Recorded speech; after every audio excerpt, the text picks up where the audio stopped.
Posible kayang mapunta si Ja Morant sa Minnesota Timberwolves? Matapos niyang openly questionin ang kanyang coach na si Thomas Isalo na suspende ng isang laro si Morant. At dahil na rin sa kanyang injury history, mga kontrobersya at sa mabagal na simula ng Memphis Grizzlies with 3 record of 3-6 na nagsimula na ngang lumabas ang mga trade rumors. Sino mang kupunan ang kukuha kay Ja, tiyak na magsusugal. Umaasang maibabalik niya ang dati niyang explosive form sa panibagong kapaligiran.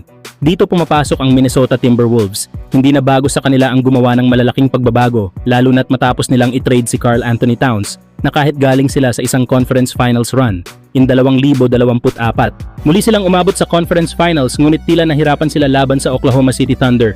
Ngayon, may malaking posibilidad na gamitin ng Wolves ang salary ni Julius Randle bilang trade asset, lalo pat nag-a-average ito ng 26 points per game this season and 21.7 points per game last postseason. Kung magtatagumpay ang Wolves sa pagkuha kay Morant, madadagdag sa kanila ang isang 26 na taong gulang na dating All-NBA point guard na pwedeng bumuo ng matinding trio kasama sina Anthony Edwards at Rudy Gobert. Sa kasalukuyang record na 4-4, nasa gitna ng matinding kompetisyon ang Minnesota sa Western Conference.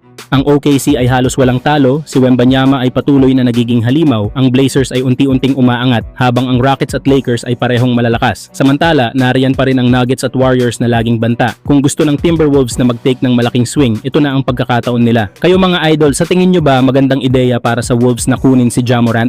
Samantala, nagulantang naman ang Sherman Oaks, California nitong Miyerkules ng hapon matapos barilin ni former Los Angeles Lakers center Christian Wood ang 3 suspect ng home invasion na sa pilitang pumasok sa kanyang tahanan dakong ika-1 ng hapon. Ayon sa ulat, armado si Wood at agad na nagpaputok ng 3 beses sa sahig upang takutin ang mga magnanakaw. Dahil dito, agad na tumakas ang mga suspect at sa kasalukuyan ay malayang nakakagala pa rin o at large ang mga ito. Walang naiulat na nasaktan sa insidente at mukhang wala ring anumang gamit na ninakaw mula sa bahay ni Wood. Kung matatandaan, naglaro si Christian Wood para sa Los Angeles Lakers noong nakaraang season, ngunit wala pa itong kupunan sa ngayon matapos maging unrestricted free agent ngayong taon. Patuloy namang iniimbestigahan ng mga autoridad ang insidente upang matukoy ang pagkakakilanlan ng mga suspect. Kayo mga idol, anong masasabi niyo sa ginawa ni Christian Wood para protektahan ang sarili at kanyang tahanan? Samantala, tila mabigat ang simula ng season para kay LeBron James. Matapos kasi kumpirmahin ng Los Angeles Lakers na hindi pa rin ito makakalaro dahil sa kanyang kanang sciatica injury. Sa ngayon, si LeBron ay patuloy na nagre-recover at ayon sa pinakabagong update ng koponan, cleared na siya for contact basketball activities. Ibig sabihin ay maaari na siyang sumabak sa mga full drills at 5-on-5 practice. Gayunman, hindi pa rin siya nakakapaglaro sa regular season at mananatiling under evaluation ng team doctors.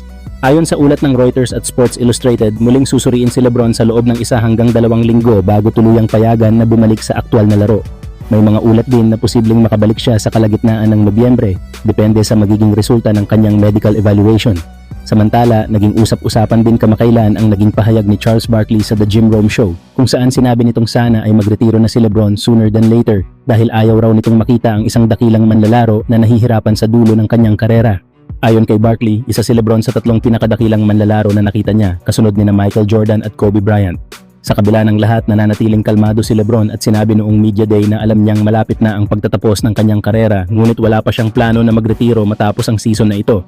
Sa ngayon, ang pangunahing layunin ng Lakers ay mapanatili ang kalusugan ng kanilang superstar habang inaasahang makikita natin siyang muling maglaro pagdating ng kalagitnaan ng Nobyembre. Kayo mga idol, anong masasabi niyo sa sitwasyon ni LeBron James? Sa tingin niyo ba ay panahon na para magpahinga siya o may ilalaban pa ang hari ng NBA?